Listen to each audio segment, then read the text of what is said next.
Hey everybody, Aaron Rift here from NoDQ.com, here to discuss the 2019 WWE Hall of Fame ceremony, as well as some breaking news from the New Japan Pro Wrestling and Ring of Honor show. We did see a surprise appearance from Enzo Amore and Big Cass.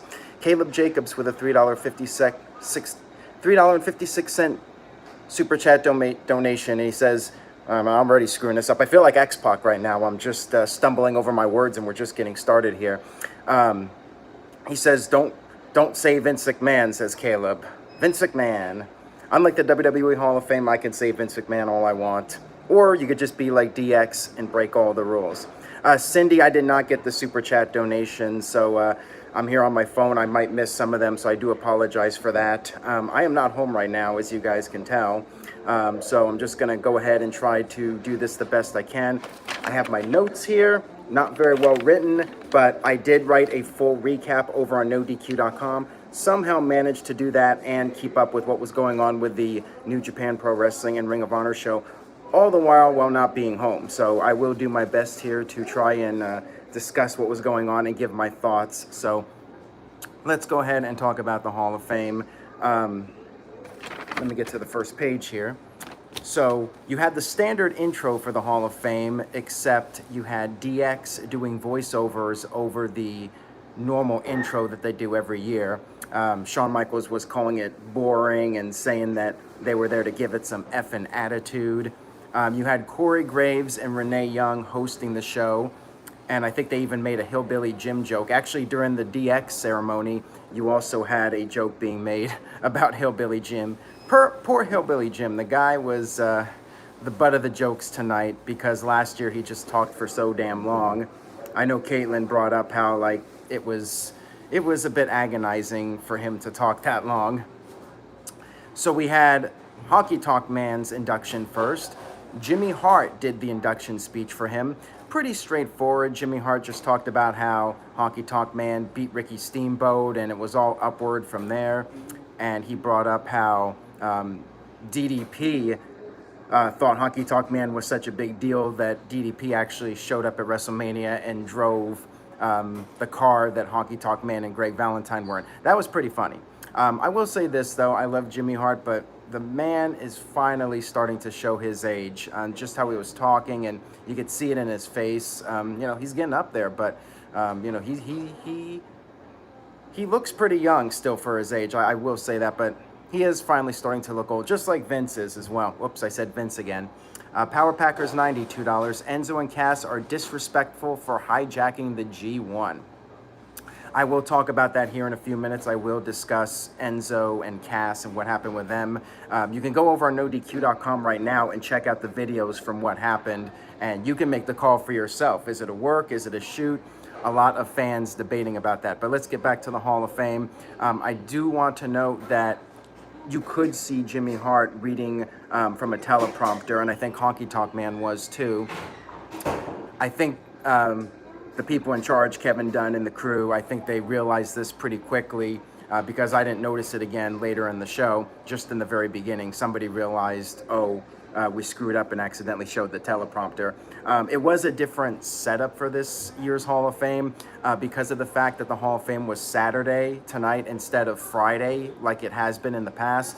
WWE decided to do a general configuration for their shows where you have the stage and then you have the ring in the center and have the speeches take place in the ring this year. So that way they don't have to reconfigure everything for Monday Night Raw and SmackDown. They already have the ring set up, the stage is set up, everything's good to go for Monday and Tuesday. They don't need to change anything. So that's why they did that this year, because of the Hall of Fame ceremony taking place on Saturday instead of Friday. What they did last year was they would do the Hall of Fame ceremony and then change the configuration for Saturday NXT and then just keep that for Raw and SmackDown. So Honky Tonk Man came out and pretty standard speech. I mean, it definitely sounded like a WWE scripted speech. He said that if it wasn't for Jimmy, he would not have been there. He brought up how he developed the character and how WWE basically put the finishing touches on it. He thanked Hulk Hogan by saying, "Thank you, brother," a little nod to Hogan. Hogan actually got a lot of nods on this show. He said that WWE gave the gimmick life, and before he wrapped it up, Jimmy Hart wanted him to sing the Honky Tonk Man song, which he did, and I will not be singing that tonight, so do not ask me to sing the Honky Tonk Man song, even though it is a very catchy song. So let's see, where were we at next here? I do want to note that Sasha Banks and Becky Lynch were shown sitting together. I know there's been a lot of speculation about them, and actually they were shown later on wearing the Hart Foundation shades. Next up we had Tori Wilson's induction speech. Stacey Keibler came out. I believe her first appearance in like 14 years. Of course, she went on to date, I believe, George Clooney and a bunch of other people. Who did I say? Did I say Sasha Banks? Seth Rollins and Becky Lynch is what I meant. So sorry about that. That was a botch on my part. Oops. We had Stacey Keibler come out and praise the fans. Gabe with a $5 super chat. That idiot fan was an a-hole. He really ruins it for all the good fans. It was also scary for them, I bet. Good to see Bret and Natalya were fine. That's a little bit off topic here. I'll get to that in a few minutes. By the way, just real quick for you guys, if you're sending super chats, please try to stick to the current topic so I don't end up going all over the place. I am going to discuss that. That was one of the big events that occurred. I mean, this night was just crazy between the Hall of Fame and what happened with Bret and then Enzo and Cass, and we still have more of the New Japan Ring of Honor show going on right now, so who knows what else might happen before that's over. Stacey praised the WWE fans for helping develop the women's evolution, which is quite the contrast from what Paige said a while back. Paige said, I believe, that the fans were a reason why it took so long to get there. I'm not sure if it was Paige or somebody else, so I apologize. And you guys better not troll me either. I've heard rumors about CM Punk, but if you guys start trolling me about that in the chat room, we're going to have a problem here. To the mods, if it's not true about CM Punk, ban those people. Just saying that right now. If it's true, though, moderators, let me know it's true, and then I will proceed to lose my crap, so to speak. If CM Punk shows up, like, it's going to be a long night for me, for sure. Tori Wilson came out, and to sum it up real quick, this was an amazing speech by Tori Wilson. I highly recommend you guys checking this out if you did not watch the Hall of Fame.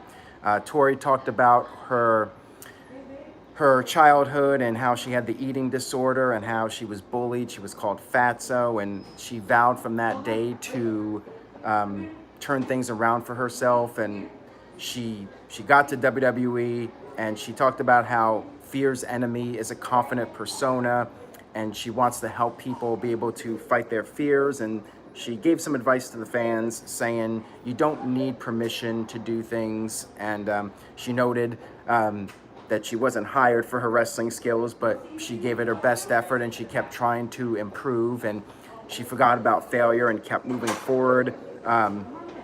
She said that people need to summon their swagger, and you have to go out there with confidence and believing in yourself, because that's what people see when you come out there for the first time, and that's their impression of you. She praised Sable. She gave a shout out to Hulk Hogan and Kevin Nash for helping her and giving her a job in wrestling when she was just a model. She had no experience in the business. She praised Finlay and said Finlay deserves a lot of credit for the women main eventing at WrestleMania. She praised Billy Kidman, her ex-husband, and said that he told her what heat was because perhaps he didn't want any heat himself, so he wanted to make sure that she knew what it was. And she also praised Stacey Keibler, of course, and said maybe Stacey took some of the heat away from her. She did bring up her father, who passed away, according to her, 2 days ago.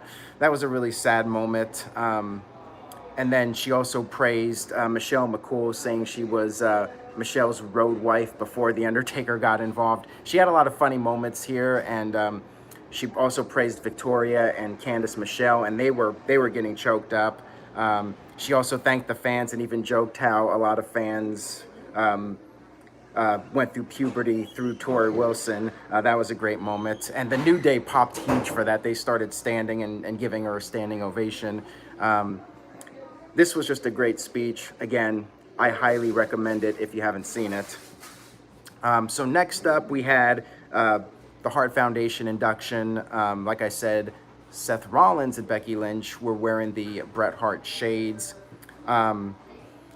Natalya thanked her mom. She thanked Bret Hart. She talked about how the British Bulldogs, they were Jim Neidhart's favorite team to work with, and that them, along with Owen and Brian Pillman, all of them were looking down and watching. They had the best seats in the house. And she said that as far as Jim was concerned, his greatest accomplishment besides his kids was being in the WWE. So then Bret started to talk about his history in the business, and he called Jim Neidhart his best friend and his best cellmate as a joke. Said that Jim always made him laugh. And then he talked about how he started his career as Cowboy Bret Hart, and he asked the office if he could turn heel and join up with Jim Neidhart and Jimmy Hart, and that's when his career started to turn around. And at this point, this is when we had a big incident here where a fan jumped in to the ring, ran into the ring. Okay, nuts to chin, $2 super chat. Whoever hit Bret, you are a MF bad person, and that's all I'm going to say about that. Bret got attacked by this fan who ran in and tried to, I don't know if he tried to suplex him, but he tried to grab him from behind, and then the feed cut out. WWE went to black. When it came back on, you saw fans in the crowd, and I was really concerned. I'm like, I hope he's okay. You know, this was really scary. I don't know what was going on, so I'm just freaking out here, wondering what the hell happened. And then it came back on, and you could see like a bunch of people in the ring, and I saw a bunch of footage, various video clips, which you can check out on NoDQ.com under the Hall of Fame results page. You could see like a bunch of people jumping in the ring, Edge jumping in there. Travis Brown got in there and actually threw some punches at this fan. And apparently Braun Strowman was pissed off. A lot of people very angry about this, and rightfully so, quite frankly. I mean, this fan is just completely out of line with his actions, and you know, you should never interrupt the show and put your hands on a wrestler under any circumstances. So yeah, total lack of class from this fan, and just, yeah, I agree with the fans. They started an a-hole chant, and rightfully so at this guy. I don't know what his deal was, why he did it, if he was just trying to get attention or just trying to be cool. I don't know, but it was a complete insult to Bret Hart, and just, you know, I don't know what else to say about it. Dash Wilder also apparently jumped in and got in to defend Bret Hart. And hats off to Rockstar Spud, who got on the mic and pretty much got the thing rolling again. He was thinking fast on his feet, so credit goes out to Spud for that one. Bret regained his composure and continued his speech. Crowd was chanting Bret to get him back into the swing of things. He told a story, a road story with him, Jim Neidhart, and King Kong Bundy. He talked about how he loved being a heel, and he thanked all the teams that him and Jim faced over the years, whether it was the babyface teams or the heel teams. He praised a whole bunch of them. He called Jim one of a kind, and he gave a shout out to his sister, and not Natalya also talked about her mom, Bret's sister, Jim Neidhart's wife. And then Bret said that, you know, people tend to have relationships ruined in wrestling, but they remained friends for all the years. And they showed a clip of Jim Neidhart at the end after Bret said that they were the best tag team there was, is, and ever will be. Jim Neidhart was shown on the screen saying, yeah, ha ha ha, doing the Jim Neidhart laugh, which I cannot do. Apparently, Natalya also got knocked down to the ground. Thank you for that, Caitlin. So yeah, the whole thing was just an embarrassment. That guy, just total lack of class. And yeah, not much else to say about it. Just, yeah, very shocking moment on this show that we were not expecting. I was like, what the hell just happened here? All right, so moving on here, we had, throughout the night, there were footage and clips shown of DX doing all their various stunts over the years. Brutus Beefcake's induction was next. Hogan came out and praised his friend Brutus Beefcake, said they were best friends and they were wrestling fans growing up. He talked about how they were on the road together and how they broke into the business. Talked about all the different names that Beefcake had, and brought up the parasailing accident and how Beefcake was able to come back from that. Beefcake came out for his speech. He had the clippers. He said his life was super crazy. Don't think he was talking about the wrestler, just super crazy in general. He thanked WWE. He said it was an incredible award and he was honored to receive it. He said his original name was Baron. That was the name that was given to him. And he said, no offense to Baron Corbin, but he didn't like the name Baron. He wasn't digging it. And then, of course, Corbin played up on it, which was really funny. Beefcake said that it was Pat Patterson that gave him the gimmick. And then Hogan was the one that suggested that Beefcake used the sleeper as a finisher. And then when his opponents were asleep, cut their hair. He talked about his favorite matches, which included SummerSlam '89, where he teamed up with Hogan against Randy Savage and Zeus, and then the WrestleMania 6 match with Mr. Perfect. And Beefcake talked about how he cut the Genius's hair, and the Genius, real-life brother of Randy Savage, Lanny Poffo.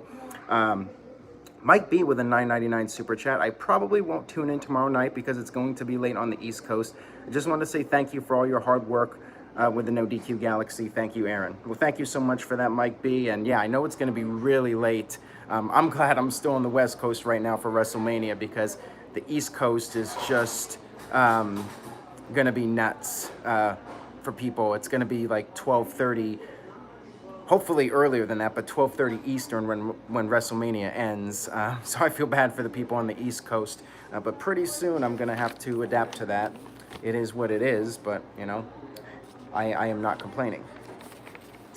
It's for a good cause. All right, so next up we had the Harlem Heat induction, and I missed a lot of this, so you guys may have to provide some extra notes from me. Hogan did reference the Booty Man, by the way, Ryan. He did bring that up as one of the many gimmicks that Beefcake had over the years. Before I get to Harlem Heat, I forgot to mention Sue Atkinson. She gave a nice speech. Dana Warrior came out and did the introduction. She introduced John Cena, who was greeted by face Kurt Angle chants from the fans, and Cena talked about how passionate they were.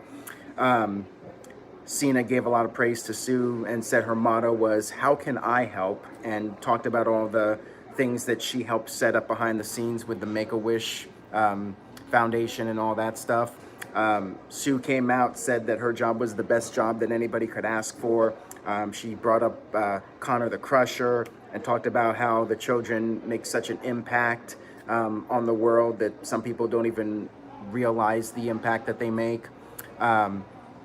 She recognized various superstars for their Make-A-Wish contributions, current stars, stars that passed away like Ultimate Warrior and Randy Savage.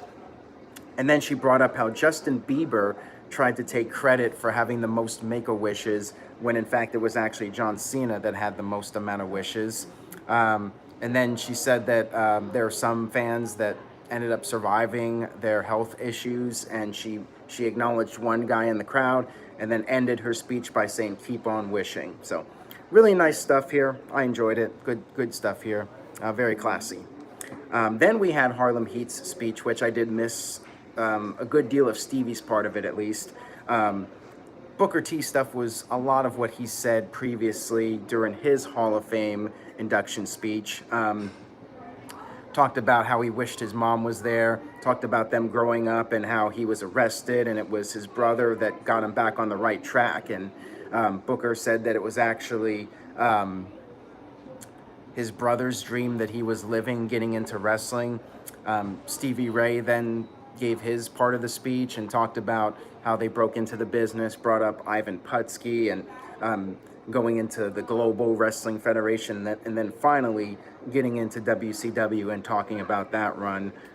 So yeah, from what I saw, another good speech from these guys. And then we had the main event segment.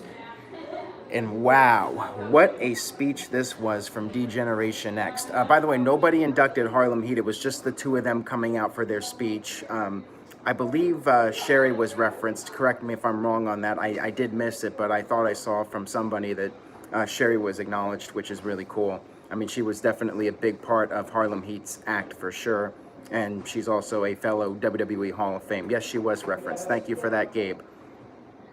So DX came out after all this build-up, all this hype, and all I can say is if you haven't seen it, you have to check it out. This was a must-see speech, hilarious speech from these guys. I mean, they were on point here. It was very funny, very entertaining, and some interesting references that I, quite frankly, wasn't expecting. They came out with an army truck. They started doing all these different jokes, and then Triple H said, you know, it's all serious business. You know, he's an executive now. But then he said, well, you know what? Just because you put executive vice president in front of your name doesn't make you important. So that was the first shot at All Elite Wrestling. Of course, Cody Rhodes, Young Bucks, all of them being executives in AEW. Triple H talked about how they have rules they have to follow now, and it's like the Fight Club, and he said you cannot say Vince McMahon, and then they made all these different jokes about Vince. This was great stuff. I mean, this was really funny. And then Triple H said, you know, they could get in trouble for mentioning Vince, and then Billy Gunn was like, well, I don't work here anymore, so Vince can't fire me. And then Triple H responded by saying, well, you know what Vince will do? He'll just buy that pissant company, All Elite Wrestling. He didn't say AEW, but he said that pissant company, and he'll fire you a second time. So there was the second reference to All Elite Wrestling, and I believe there was one more after that. I'll have to check here in the notes. Shawn Michaels praised China, and there was a huge thank you China chant, and all of them, I think pretty much all of them praised China. I know X-Pac did and Triple H did. Basically saying the same thing, that she was a big part of DX, and if it wasn't for her, DX wouldn't have been as successful as it was. This was really cool. Shawn talked about how she reached heights and she was a trailblazer. I'm live, pal. So yeah, I'm bound to screw up here. The crowd chanted, she deserves it. Road Dogg did his speech, and like I said earlier, he made a hillbilly Jim joke. Triple H and Shawn Michaels had a moment where Triple H put on these glasses that were cross-eyed, and then Shawn was wearing the big nose, and then they switched. And then Triple H, actually, no, back to Road Dogg before I get to Triple H. Road Dogg thanked God for being sober and thanked his wife for putting up with him. And then we had another video clip showing a DX of comedic nature. Then we had Billy Gunn saying, this is the part where I get to talk. And then Triple H said, you better not make us regret this. Billy Gunn thanked his family, and then Billy Gunn had something he had to show everybody, and then he proceeded to whip it out. And of course, this was a recreation of the Super Soaker skit from 1998. Billy brought out the Super Soaker and pumped it up, and he was ready to shoot into the crowd, but it barely came out. And Triple H made the joke about, at their age, you know, that stuff happens. And then there was another line from Shawn Michaels talking about how Billy Gunn was, he appreciated Billy Gunn being there with them, and that he appreciated Billy Gunn being all in. So there you go. There was the third reference to All Elite Wrestling during this ceremony. I wonder how Vince really felt about this. I mean, I'm sure this was all approved, but still, it was quite hilarious. X-Pac gave a great speech. There were 1, 2, 3 kid chants. He said he didn't think he would be alive to see this moment, and he was grateful for it. He started getting nervous and stumbling over his words, just like I was at the beginning of this video. He thanked Dusty Rhodes and Ric Flair, saying that their match is what made him decide he wants to do wrestling for the rest of his life. He gave a shout out to Bret Hart for their Raw match in '94, which if you haven't seen, you should check out. He also gave a shout out to Razor Ramon and Diesel, aka Kevin Nash. He praised China and said she was the magic ingredient in DX. And then Waltman pitched the idea that the Women's Battle Royal at WrestleMania be named after China, make it the China Battle Royal. I think pretty much we can all agree that that's a great idea. I'm all for it. I like it. Why not? He also praised Eric Bischoff for firing him at the right time so he could join DX and help WWE win the Monday Night War. And then he asked, are we allowed to say boobs? Because Waltman wanted to bring up the times that the women were flashing DX. And then they proceeded to show some pictures on the Titantron of the woman back in 1998, and then now, which was basically a bunch of pictures of elderly women with sagging boobs. Can I say boobs? Will YouTube allow that? Well, hopefully they do. And then Triple H joked how it was Michael Hayes in one of the photos. That was great. Really funny stuff here. And then we had Shawn Michaels do a short speech. He said none of his family was there. He was all alone. So then Triple H took over. There was an NXT chant. And then the crowd started doing a Too Sweet whoop whoop, you know, the Bullet Club version of the Too Sweet chant. And Triple H just, fourth reference, I guess, to AEW or the Bullet Club or the Elite, whatever you want to call them. He said, honestly, that chant is stupid. I hate it. Our stuff was cool. Their stuff, not so much. So there you go. Triple H, not a fan of the Too Sweet whoop whoop. So there you go. Triple H said the best time of his life was with DX. He called them his friends, his brothers. He praised China and acknowledged China's sister in the crowd. He noted that his mom was actually the one that came up with a lot of their material, including the penis jokes, and said that if you ever got in trouble at school, blame his mom. That was great. Shawn Michaels then said that they need to apologize for corrupting the youth of America. So they brought out a podium with the DX logo, just like that 98 segment. And then instead of apologizing, everyone just started spouting off their catchphrases. X-Pac saying, your ass is grass and I'm going to smoke it. New Age Outlaws did their promo. Billy Gunn said, you know, if you ain't down with that, we got 2 words for you. And then Triple H did the Michael Buffer impression. And then to end the segment, they pulled out the Super Soakers. They had a whole bunch of them and just proceeded to squirt everybody down with the Super Soakers. Great segment. I loved it. One of the better Hall of Fame ceremonies, in my opinion. WWE definitely did a better job of keeping it shorter this year. DX thing was entertaining as hell. If you're limited with time and you don't want to watch the whole thing, definitely check out DX and Tori Wilson's speeches for sure. The other stuff was solid as well. So yeah, thumbs up Hall of Fame ceremony. I was very entertained by it. The Bret Hart thing was really unfortunate and just sucks. But yeah, when it's live TV and you have fans there, anything's possible. I mean, quite frankly, I'm surprised it hasn't happened sooner, and I wonder if there's going to be some controversy about the security there with that. Gabe with $2 super chat says, funny, Triple H kept writing Baron Corbin. Yeah, so there was more poking fun at Corbin as well. Corbin got a couple of lines thrown at him during this show.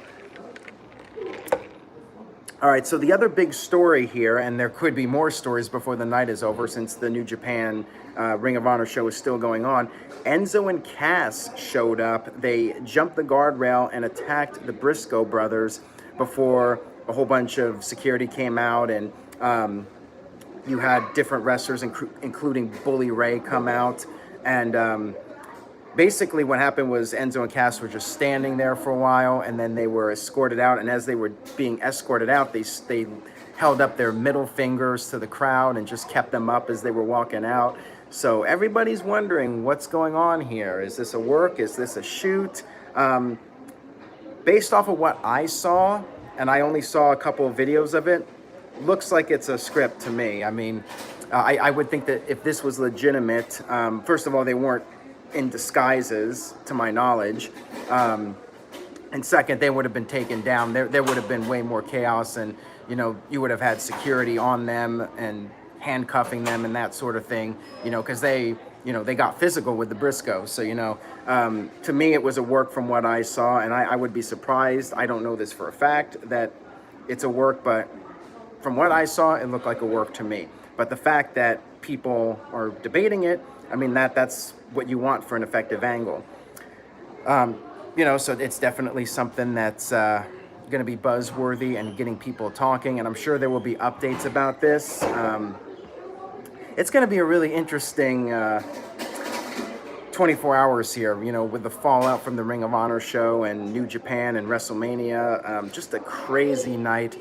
I suggest you stay tuned to NoDQ.com to see all the very latest regarding this story as it develops. I'll try to have more updates, but for now, you can check out video footage of the Enzo and Cass thing on NoDQ.com.